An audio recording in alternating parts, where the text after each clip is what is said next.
elections, the independent candidate mattered even more than the candidate for the second largest political party or the second political party that is on the contest.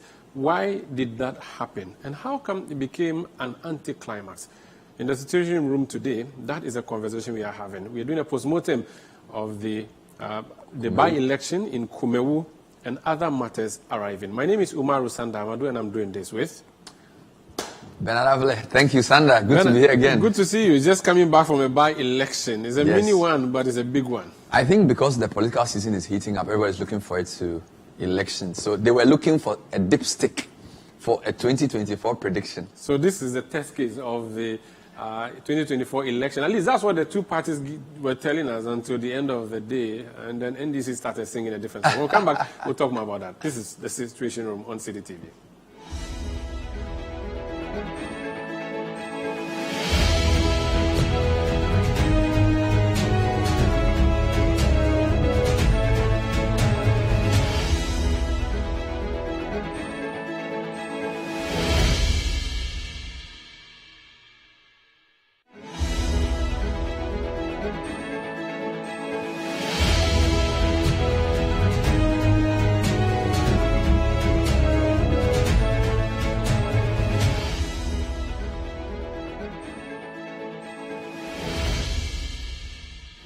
We are grateful that you joined us on the Citiuation Room on City TV, broadcasting from Tesano in Accra. It's the show that discusses all the political issues for you. We do the analysis and the dissection and bisection and the trisection of the issues that matter for you as we count down to election 2024. This weekend, we counted down, not this weekend, this Monday, we counted down to an election, a by-election that was supposed to have been very critical and crucial in determining the shape that the 2024 elections would be taking. But it appears not much has come out of there. We'll talk about that. But before then, what is the running story of the day, Bernard?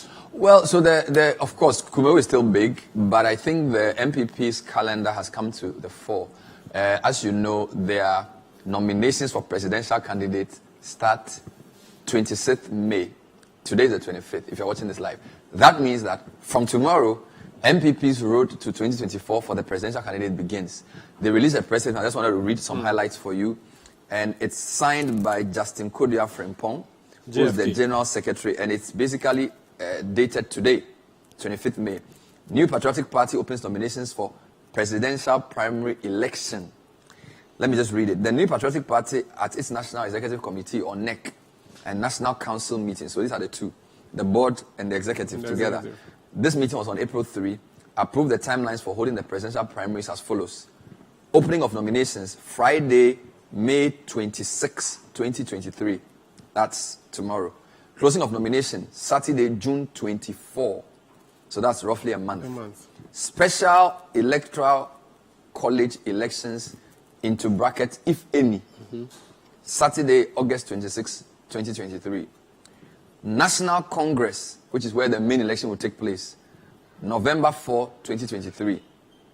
Pursuant to the National Council timelines, the party hereby announces the opening of nominations for the presidential election.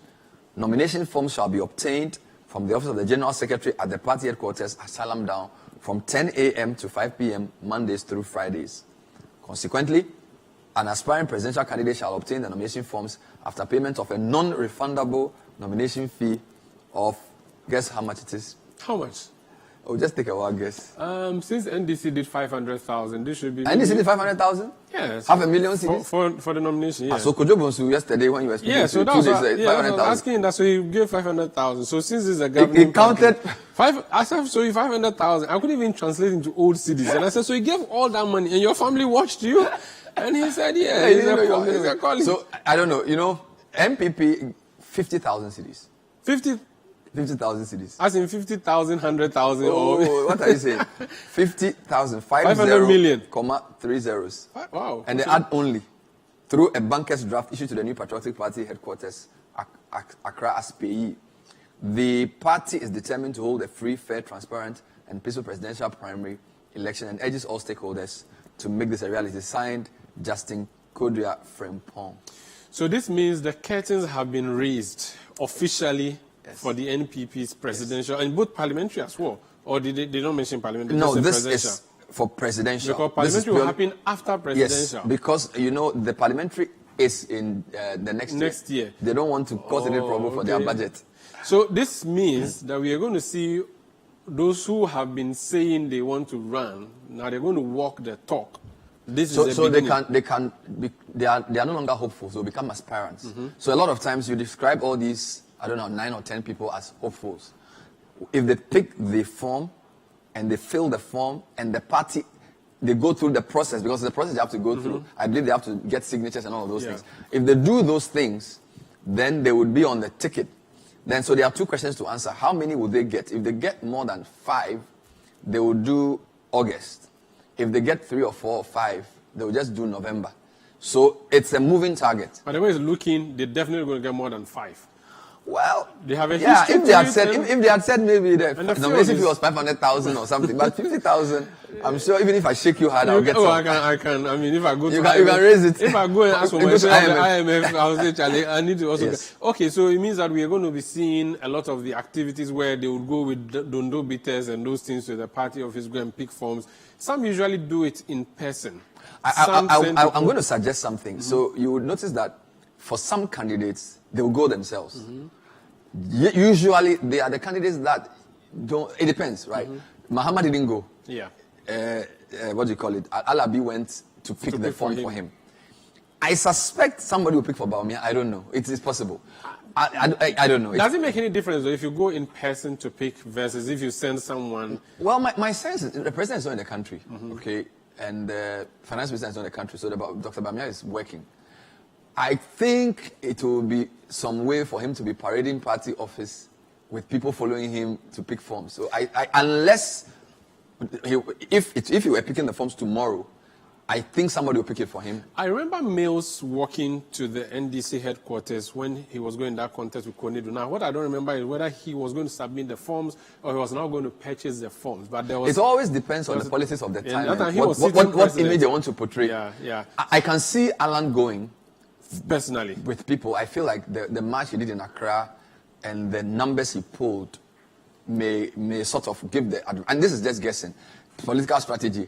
But I think if you look at the fact that Bawumia is acting president and there's a lot of problems in the country, I don't know what kind of, I don't know. You could. I think he can do. I think he can go and pick it because, mind you, you can only occupy Jubilee House if you have the votes. And if getting the votes mean going to the party, because someone will say, oh, so you even walk and come and take your own anything you do, Ghanaians will talk. So it can happen. But the question, Sandra, we need to ask is, we've seen about 10 names. We've discussed this here.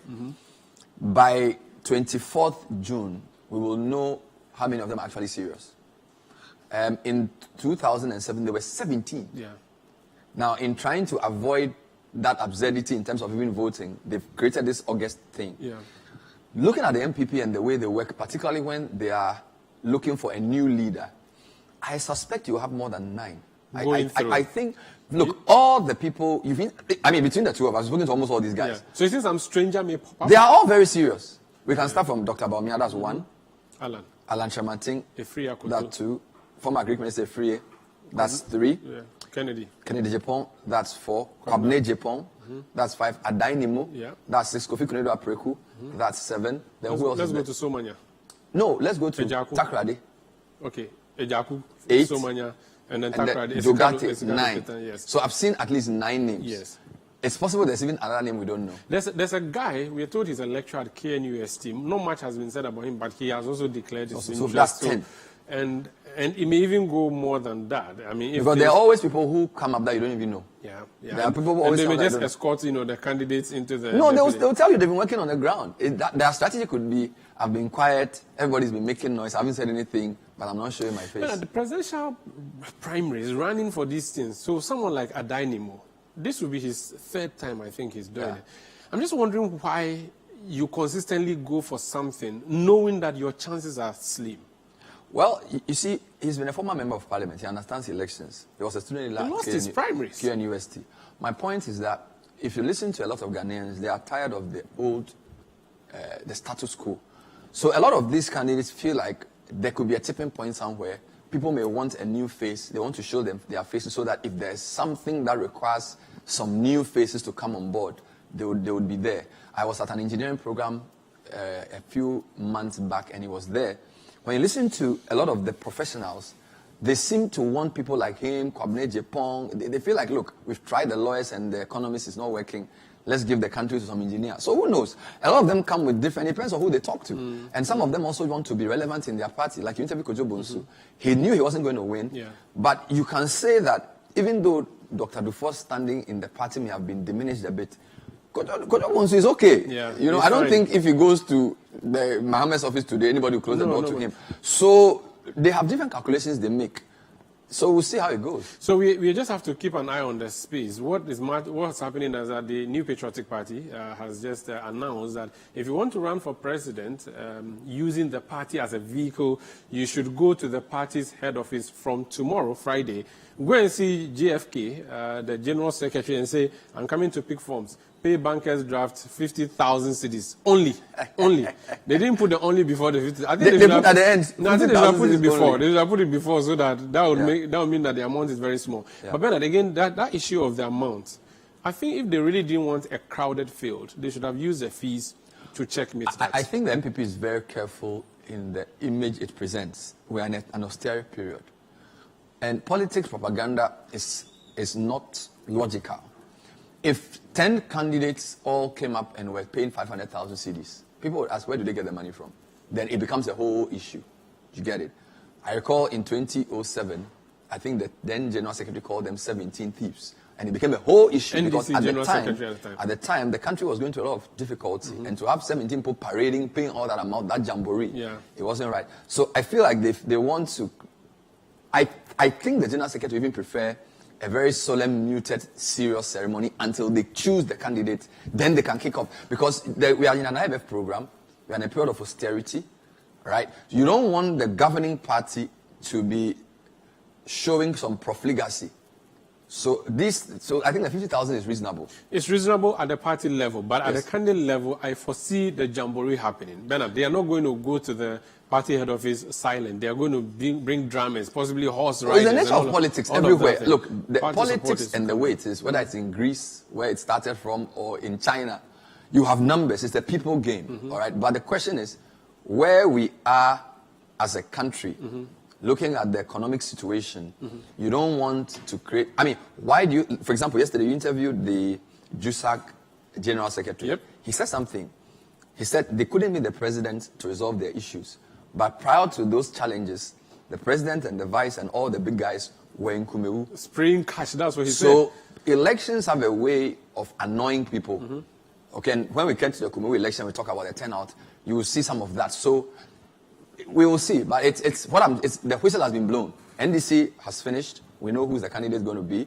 MPP has started. This is going to go on till February next year, when they now choose their parliamentary candidate. So we have a good 8 or 9 months. So the 10th person is called Eric Sechi Nketia.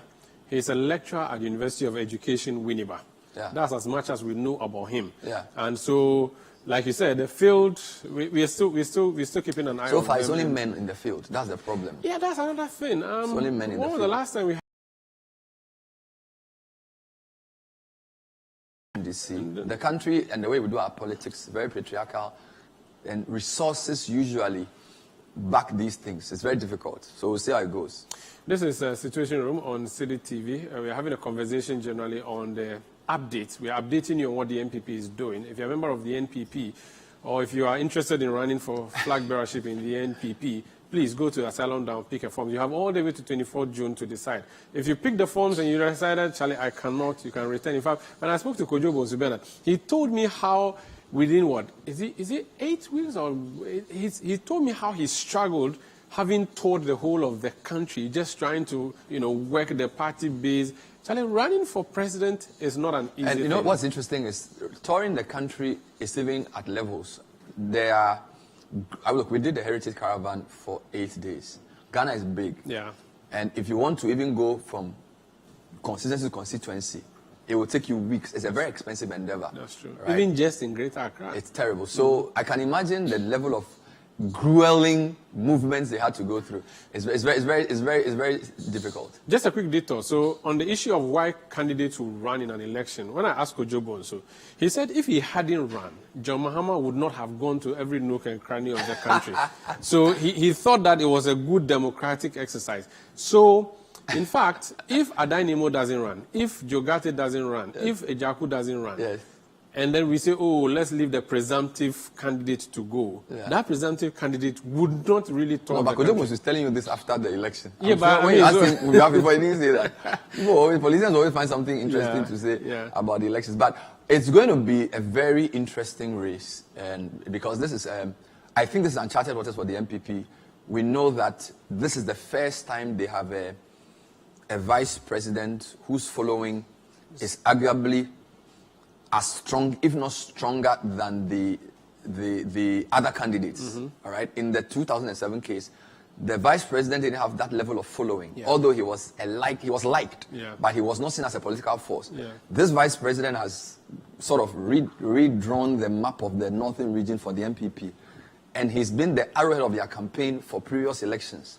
And he does have a lot of people. I think yesterday also, I think I heard Okoboy say Dr. Bamia is Ghana's best resource. We've heard Sami Oku say we support him. So you have genuine young people. Then you have a legacy candidate like Alan Chermating. And then you have a maverick like Kennedy Ejapong. And then you have all these guys like Kwabena Ejapong, Dr. Preku. So it's actually a very serious race. A very serious race indeed. So we'll be expecting more. This is Situation Room on City TV. We'll be focusing on Kumewu, but that will be after this break.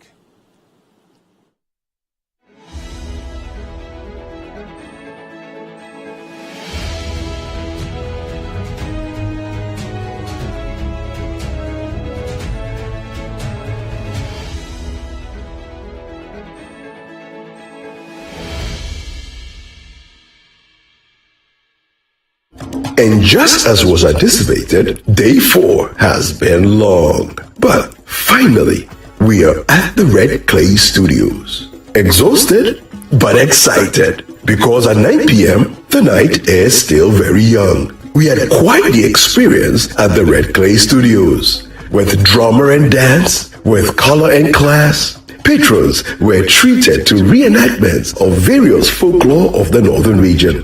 And the caravanites would simply not be left out of the fun. Catch the ending part of day 4 of the Heritage Caravan Diaries as it happened at the Red Clay Studios every weekday on City TV. If you're a whiz kid that collects straight A's in your sleep, a brainy brains that aces quizzes without even trying, or a clever clogs that knows just about everything, then there's one or more battle you have to win. The Literacy Challenge. The nationwide search for the best junior high student is on. Think it could be you going home with 10,000 Ghana cedis and a glitzy trophy? Then, in not less than 600 words, write a story that ends with the following statement. The happiest people do not have the best of everything, they make the best of everything they have. Stories should be written in your own handwriting with the deadline of Saturday, the 15th of July 2023 in mind. Submissions must include an endorsement by a parent or guardian and their full contact details. And once you're done, shoot off your entries to the front desk of City TV or City FM. Or you can send entries to PO Box GP 14123 Accra Central. For more inquiries, call 0558 973 973. The Literacy Challenge 2023 is powered by City TV and supported by City FM.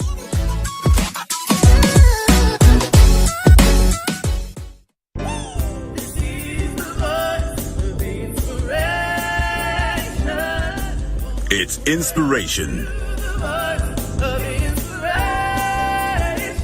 It's the word. The teachings. When is your time? When is your season? When is your turn?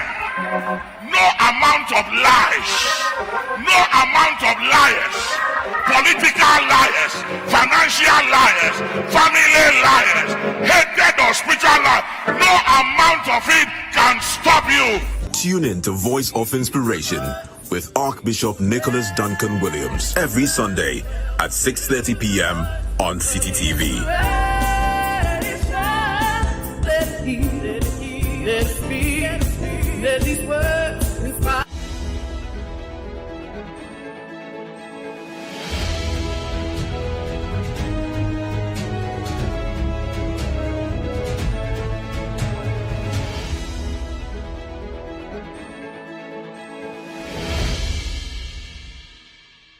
You're welcome back. This is the Situation Room. The last time we were here with you, there was no by-election in Kumewu, but there was an expectation that there was going to be a by-election. The conversation was going to be, or was around an independent candidate who did so well in 2020. An expectation was that he was going to possibly even cause an upset in the 2023 by-elections of Kumewu, following the demise of Philip Basua. But when it came to it, things didn't go well. Let me go to Kumewu now. The man who was on the ground for us is Hafiz Tijani. Hafiz, I'm sure it was an expectation. Everybody going into Kumewu knew that this independent candidate was really going to be the big guy. Everybody was looking at him. The NDC didn't matter in Kumewu. And then there was a second independent candidate that was dropped in and said, oh, MPP wants to scatter his votes and so on. But when it came to it, things didn't look well. Give us a quick summary of events as you've covered them. So before the by-election on Tuesday, when the Electoral Commission declared, or maybe Parliament declared the seat vacant and the Electoral Commission announced the results, the NDC and the MPP were all putting their candidates together. But before then, the independent candidate who was still in touch with the constituents from the 2020 general election, going into the communities to still tell them he is interested in the parliamentary seat. He was still in touch with the constituents and trying to do his campaign. But on Tuesday, before Tuesday's election, the by-election, the expectations were that the vote was going to be, or the election was going to be between the MPP's candidates, because that's the NPP's stronghold, and the independent candidate. And many were basing their arguments on his performance in the 2020 parliamentary elections. And that didn't go down well. But on Tuesday, a lot happened. The voters voted, the expectations were high, and the message of peace was being trumpeted by many, especially the Peace Council and other stakeholders who looked at the history of by-elections in the country and wanted the Kumewu by-election to be different from the Tripoli, the Talinsis, and also the Ayasu West Wuogon by-elections. So the message for peace sank down very well on Tuesday's election, except that there were allegations of vote buying, and we had also low numbers at most of the polling centers on Tuesday. So in brief, that is what happened on Tuesday. Hafiz, ahead of the election, usually by-elections are used to test the general election as a test case of the general election. I've heard a number of NDC people say that they are going to win that seat to show that MPP is unpopular in office. In fact, the youth organizer of the NDC made that statement to me on Eyewitness News. But when they lost, they said it was vote buying. Indeed, even before the election, they talked about vote buying. So it was critical. So NDC didn't do well the last time, and they didn't do well this time around. It appears it's not surprising, even though they are claiming some victory based on the numbers that came through. They say that they've seen some improvement over what they had in the last election. So let's not really bother about the NDC. Let's focus on Kwekudua, and I mean the senior Kwekudua. What happened? The vote difference in the defeat was huge. Very huge, Sandra, and that was a surprise of many, including pollsters who predicted that the independent candidate was going to make a mark or win these parliamentary seats. And many were basing their arguments in the 2020 general election following his performance. So in 2020, when he left the MPP and stood as an independent candidate, he had a number of followers, many coming from the MPP who had followed him.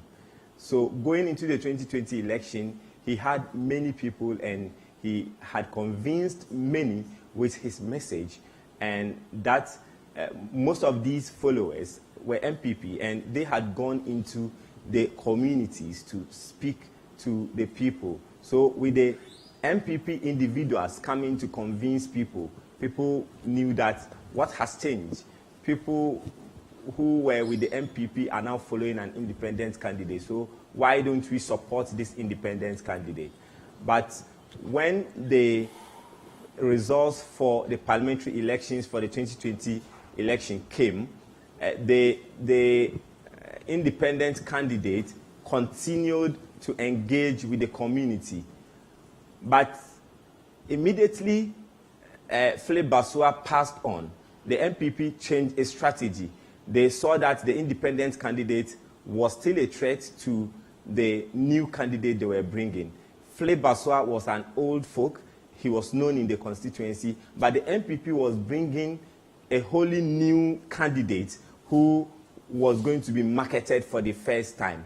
So people, the MPP knew that the independent candidate was on the ground already. He was in touch very well with the constituents, and he was going into the communities, doing self-help projects, building some toilet facilities, boreholes, and going into the secondary schools, helping them with some infrastructure from his pockets.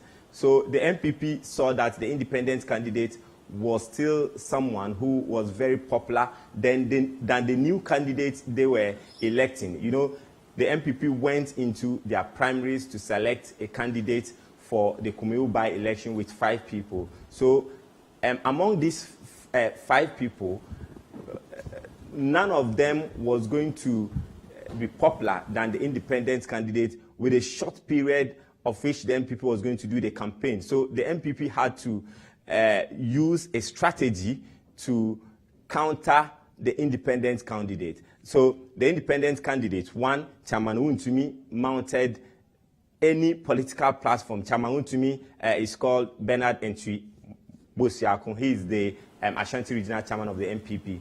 Mounted any political platform, lambasted this the independent candidate, Kokudia. And the focus was on the independent candidate, trying to make him unpopular in the constituency as against the elected parliamentary candidate for the party. And there's even, in fact, the independent candidate, another strategy. Kokudia, the independent. Kokudia said to me that Chairman Wuntumi was the one who brought the other Kwekudia to come and contest him. That's what he said to me on Eyewitness. But yes, the other Kwekudia, he didn't even show in percentage terms on election day.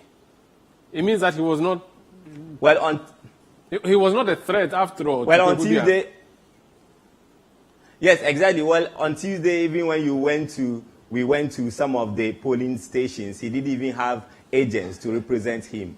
You didn't find agents of him represent him, but you had the first Kokudia having most of the, or in all of the polling stations, he had agents who were there to represent him. So this meant he was very serious, but the other Kokudia, many thought he was going to be a threat to the first independent candidate, coming in with the same name, the same logo, the same dress code. Many thought he was going to be a threat. But the MPP later realized that the second Kokudia was not going to be a threat to the first Kokudia. So the government machinery, the president, the vice president, ministers, presidential staffers, all concentrated on Kumewu, and they did what they could to retain the seat. Be there for me for a bit. Let me bring in Bernard. Bernard. No, I wanted to ask him a question before this. So, Hafiz, if you can hear me, what about the NDC candidate? Was he a new face? Was he a repeated candidate? And his performance seems to have been better than in the 2020 election. Tell us a bit more about the Amankwa guy. Yes, Kwesi Amankwa is well known in the constituency. He also hails from Bodumase. So interestingly, Bernard, the MPP candidates, the first independent candidate, the NDC's candidate, the second independent candidate, they all come from the same community. That is the Bodumase area. So this NDC candidate is well known in the area, and he is someone who has also lived in the area for a very long time, and he's known in the area. So many are not surprised about the kind of votes he got. And the NDC also has their stronghold areas or communities within the Kumewu constituency. So they also capitalize on these areas to get more votes than concentrating in areas they knew was MPP stronghold. So that made the magic for the NDC's candidate. I see. Ben, I think I wanted to ask Hafiz a few questions based on the numbers. So Hafiz, if you can stay. So yes, this is the first question we have is the turnout. So 2020, 78% turnout, which is similar to the national picture. By election, 57%. Now that's a drop. We know that by-elections don't have the same level of turnout as national elections. But what's your comment about the dip in the turnout, particularly when you say everybody was there, Mahama was there, Nanado was there, the whole political machinery of the big parties was there, and yet they got less than 60% turnout. What can you say on the ground in relation to why the turnout dipped so much? So somewhere in April 2022, we were in the area to cover a demonstration by residents in the area who were not so happy about the poor nature of the road. Some of the comments you heard from the residents was that it's a dominant MPP area and the people have been voting for the MPP. And the MPP has not done much in terms of infrastructure, talk of the roads, and social amenities within the communities, the places of convenience are very dire issues or very key issues people want the government to solve. So these are some of the issues you are getting from the people before even the demise of the sitting MP and the announcement of the by-election and the by-election itself. People were peeved. They were not happy about the government. They were sending some signals to the government that this is an MPP seat. You have abandoned us in terms of road. The road was a major problem because people were being attacked. Robbers had taken advantage of the poor nature of the road to attack market women who were using that stretch to Kumasi and Drobonso. So the road was a factor. So even before the election, the by-election, when the road was being constructed, people passed comments that they were convinced that if the by-election or the election was over, the government was going to abandon the road. So that set in the voter apathy we saw on Tuesday.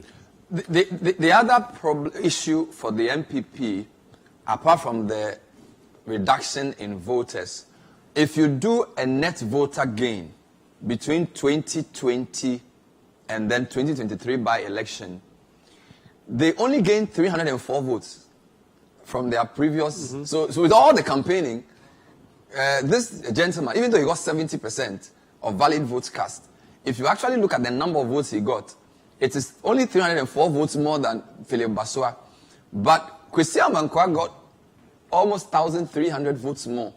So when you read former President Mohammed's Facebook post, he basically was saying it's victory for them because they are looking at a reduction in the number of voters and then they're looking at gaining votes. So he basically said their candidate got over 50% more than he got in the previous election.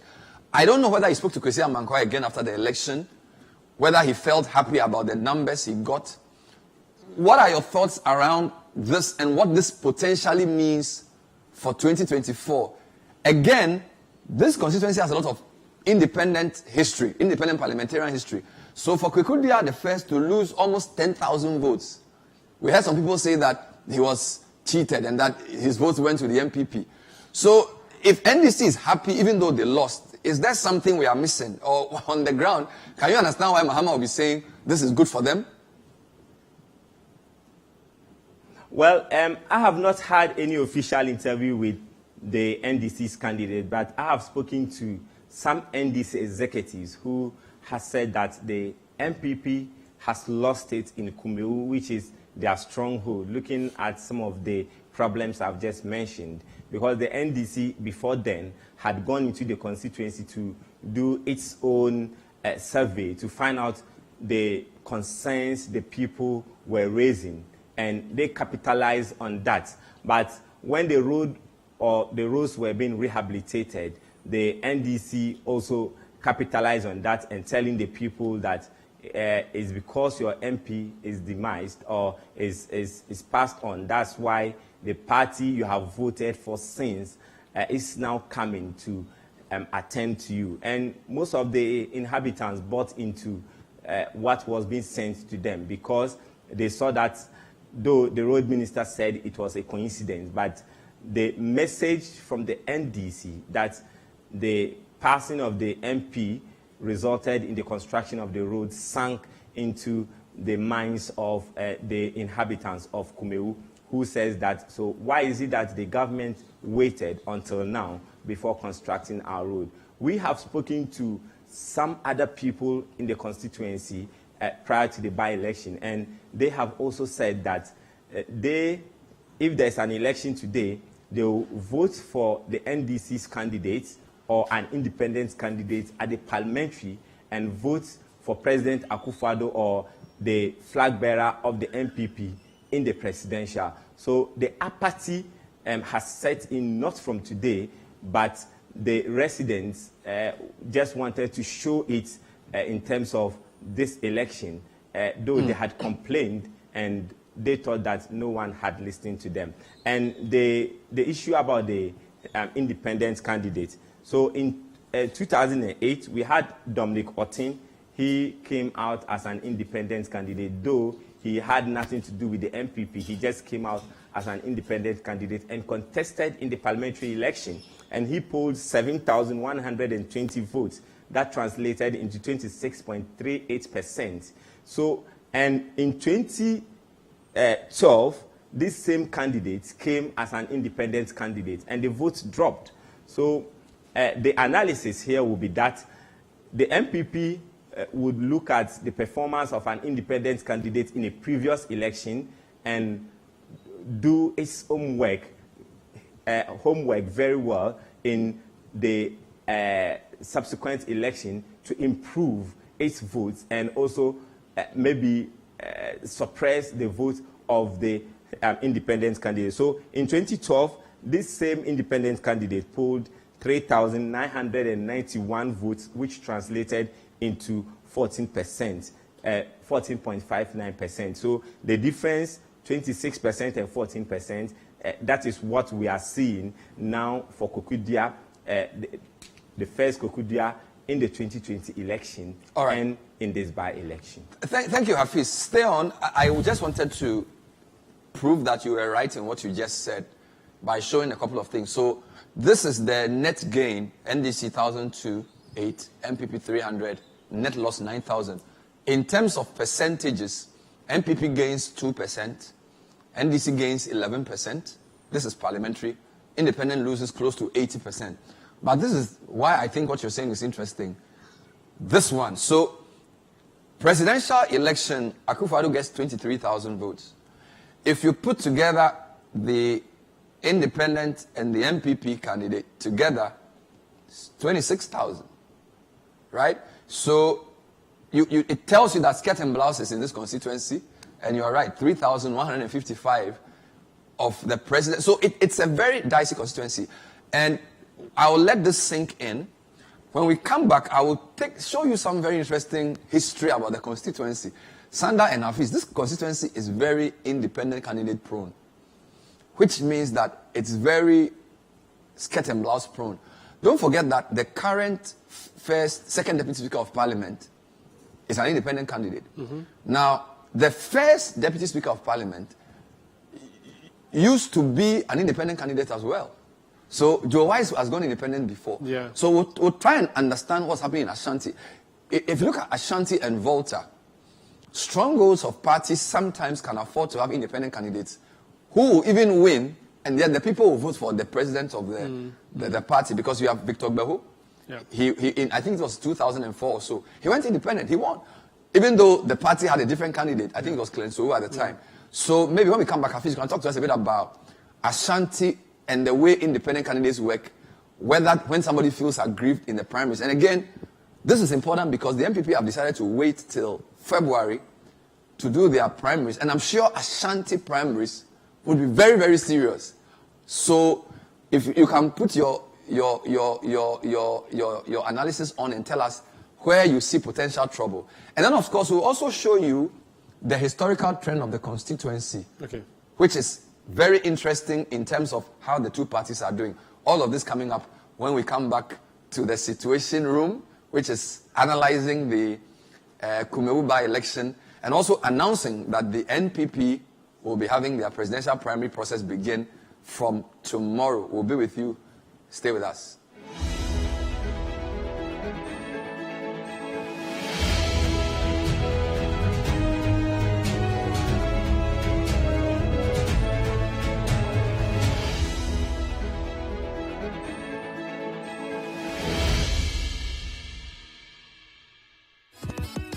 If you're a whiz kid that collects straight A's in your sleep, a brainy brains that aces quizzes without even trying, or a clever clogs that knows just about everything, then there's one more battle you have to win. The Literacy Challenge. The nationwide search for the best junior high student is on. Think it could be you going home with 10,000 Ghana cedis and a glitzy trophy? Then, in not less than 600 words, write a story that ends with the following statement. The happiest people do not have the best of everything, they make the best of everything they have. Stories should be written in your own handwriting with the deadline of Saturday, the 15th of July 2023 in mind. Submissions must include an endorsement by a parent or guardian and their full contact details. And once you're done, shoot off your entries to the front desk of City TV or City FM. Or you can send entries to PO Box GP 14123 Accra Central. For more inquiries, call 0558 973 973. The Literacy Challenge 2023 is powered by City TV and supported by City FM.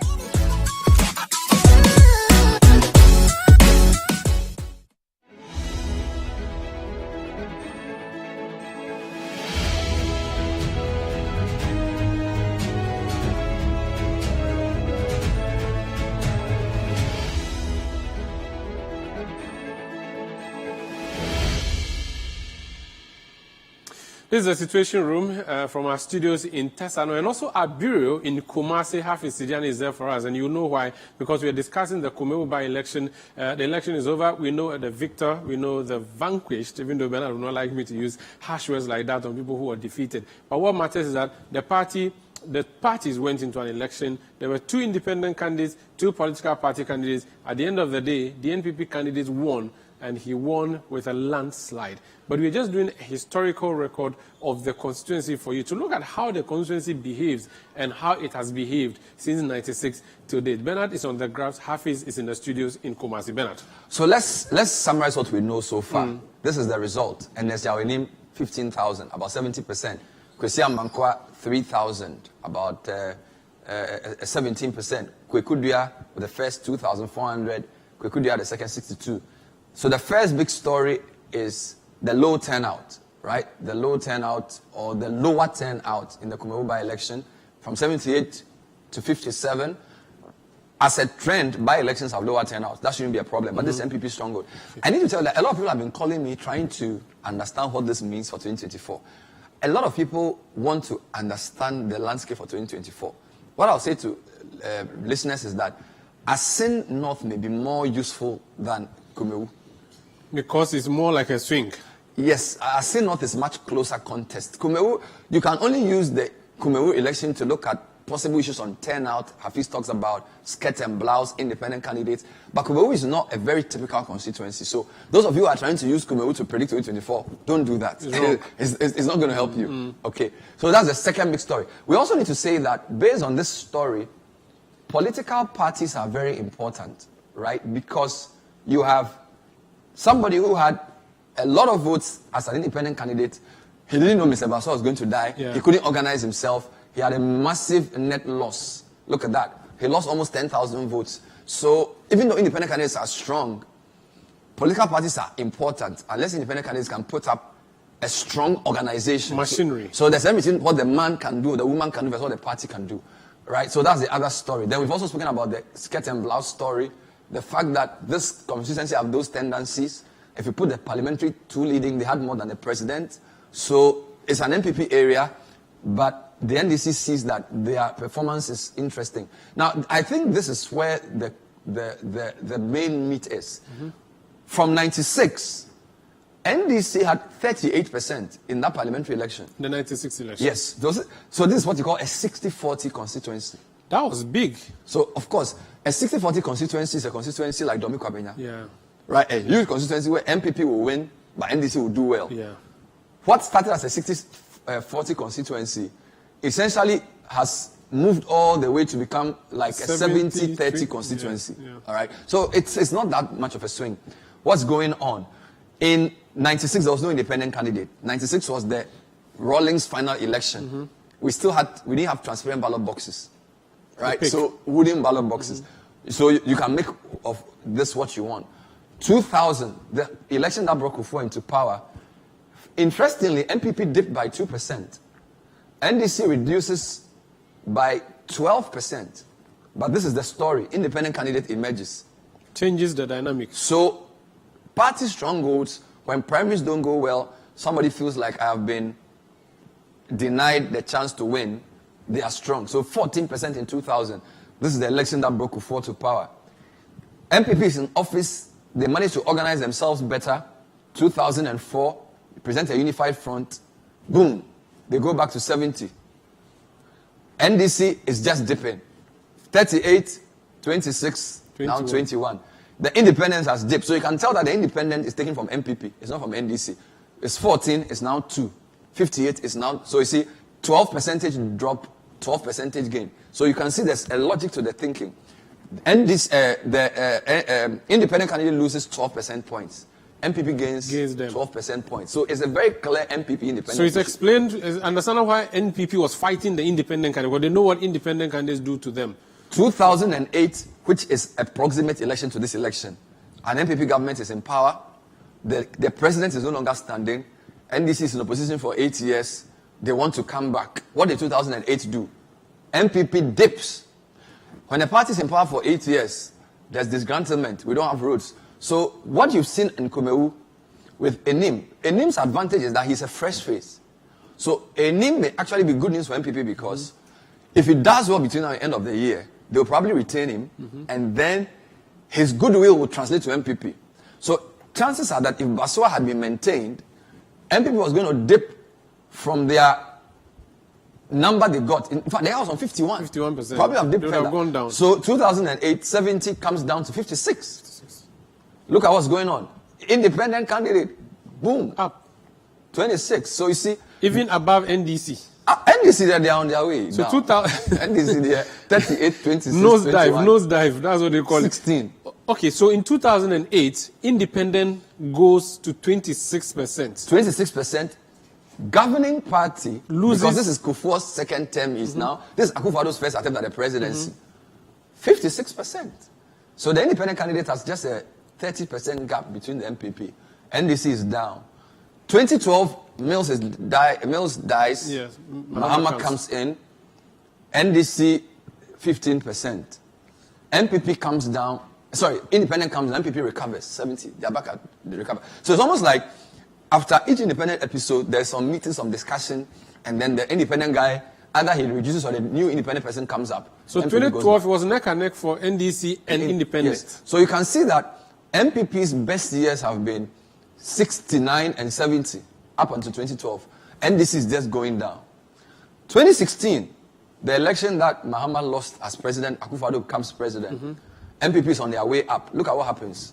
They go to their highest ever. 78%. So almost 80%. They've never had that in Kumewu. So, but this was a change year. Yes, so 2016, everybody wanted change. People had been tired of NDC. They had been in power for 8 years. The NDC candidate rises because there's no independent candidate. So independent candidate is 0, MPP is united. So you can say that the consensus is an 80-20. 78-21. Bernard, so because there was no independent in 2016, NDC gets 6%. Yes, more. But as soon as an independent candidate is introduced in 2020, they go back to their smoothness level. Which means that NDC is not a threat in that constituency. At all. That's why they are saying that for their guy getting 17%, they've done well. Because NDC doesn't show. They've been coming down since 96. So you're right. In 2016, because there's no independent candidate, but MPP gets 80, NDC gets 20. But even that, if they had gotten the extra 15% from the independent, they could have gone to 30%. No, but the story is that the independent candidate is an MPP person. Okay. Which is why there's always that inverse relationship between the independent candidate's loss and the MPP's gain. So without independent freedom. So MPP will say, NDC will say, look, we managed to steal 6% of the MPP's votes in 2016. 2020 is the big one. So the reason Kwekuduya the first is such a big story is that nationally, he's probably in the top 5 independent candidates. 40%. Yeah. It's massive. That's right? huge. And that tells you that Baswa was, 51%. This is close to winning. This is terrible. Yeah. And the NDC had 8%. And the other point is that NDC uses this to try and garner presidential votes.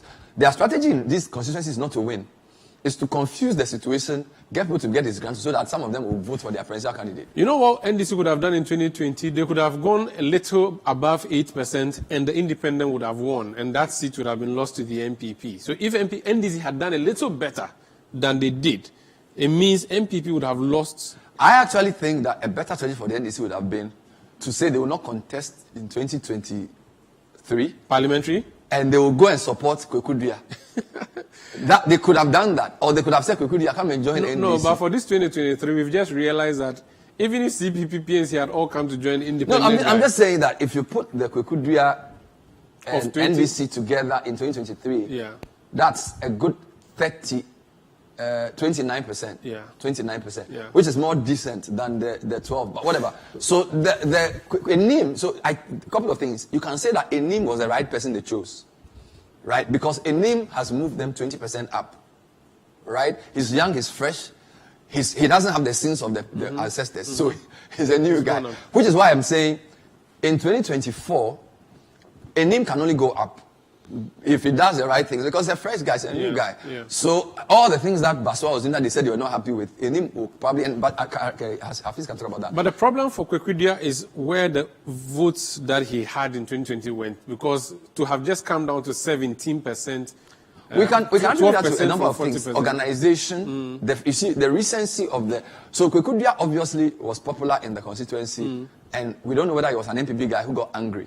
So people remember. I remember when I was in Akwetia, one of the reasons why the NDC won was that the manner in which the NPP candidate, who was the MP from 2016, Amasewa, I think her name was Amase, was changed, annoyed the MPP voters. So they voted against Kumi. So the point we are saying is that sometimes when there's a fresh situation, it changes. Yes. So this is the situation we have now with MPP 71, NDC 17. Kwekuduya 12. Ben, I will wrap up, but let's let Hafiz leave us, because Hafiz, the question we have for you is that in looking at the trend from 96, one candidate, the person who was MP twice, that was Yaoban 2000, 2004, but before him was a certain Baswa. Is he related to this fellow Baswa? In just 30 seconds. No, I'm told that they are not related. It's just the name. That they bear the same name, but they are not related in any way. But this former MP, R.A. Baswa, is related to the current constituency chairman for the MPP, Nana Ajiman. I see. Thank you. Hafiz Tijani, reporting for us from our Kumasi Bureau, the City Newsroom and City TV, of course. This is the Situation Room. My name is Umaru Sandamadu. Let me leave it to Bernard to hand over. Thank you very much for watching. We've been talking MPP. Friday is a big day for them. Their presidential primaries will begin. Kumeo has been amazing. Hafiz has been awesome. Hope you've learned something new. Those of you who are hungry for trends, wait till we get to Ascend North. I think that's where you can get more insights into 2024. Thanks for watching. We'll see you next time. Bye-bye.